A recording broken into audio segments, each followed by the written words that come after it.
Let's get to KSHB 41 News anchor Ray Daniel live at the GM plant this morning. GM has an update from a GM employee this morning. Ray, we were watching cars drive in this morning going, wait a second, what's going on? I know you were trying to talk to somebody. What'd you find out? Exactly. Yeah, Lindsay, that's the question we had. We saw these cars going in and leaving as those shifts were exchanging right now. And so I did. I went across the street, talked to a GM worker who was off his shift. He said general production is not working, but the skills trade department is still working. So that's probably why we're seeing those cars go in still to this Fairfax assembly plant. We are working to confirm that with this plant, but that's what that GM worker was telling me. Here's what we do know. We do know that the union is going to compensate those workers who are currently not working right now, even though they're not technically on strike. Union members will get $500 a week, like the workers on strike. The union is also checking with the state to see if they're eligible for unemployment. Now, the communities around the GM plant are also feeling it. Anna's BLD Bistro owner, Angeline Howell, says a huge chunk of her business comes from the auto workers and all the other industry in Fairfax that supports them. So with work shut down at GM, it'll shut down a part of her business as well. And she heard the news firsthand from one of her regulars.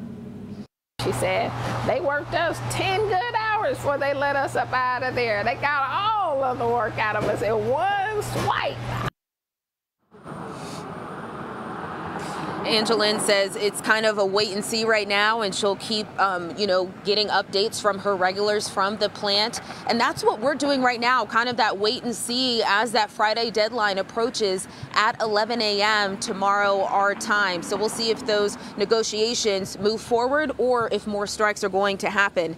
Now remember, right now there are only 3 locations actually on strike, which are in Wayne, Michigan, Toledo, Ohio, and Wentzville, Missouri. The Fairfax GM plant isn't the only plant feeling the ripple effects of this strike, though. Stellantis actually laid off 68 employees at its matching plant in Perrysburg, Ohio, which is due to the strike at the Stellantis Toledo Assembly Complex.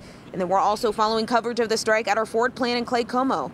And this is a look there this morning. They have 7,200 workers, but as of this morning, it's business as usual there. So the UAW president says if there isn't serious progress in those negotiations by that Friday a.m. deadline, 11 a.m. deadline our time, then more strikes will take place. We did ask whether or not these plants will be on strike if that deadline passes and no negotiations are made. He told us they're going to wait for the national group. So here is what the union is demanding from automakers: a 36% pay increase. Workers want the two-tier wage system to be eliminated, and they want the cost of living pay to be restored, and retiree health coverage, and a 32-hour work week. So we will continue to monitor this throughout the course of the morning. Be sure to check us online, on air, and our KSHB 41 News app, because we will keep providing updates as soon as we get them.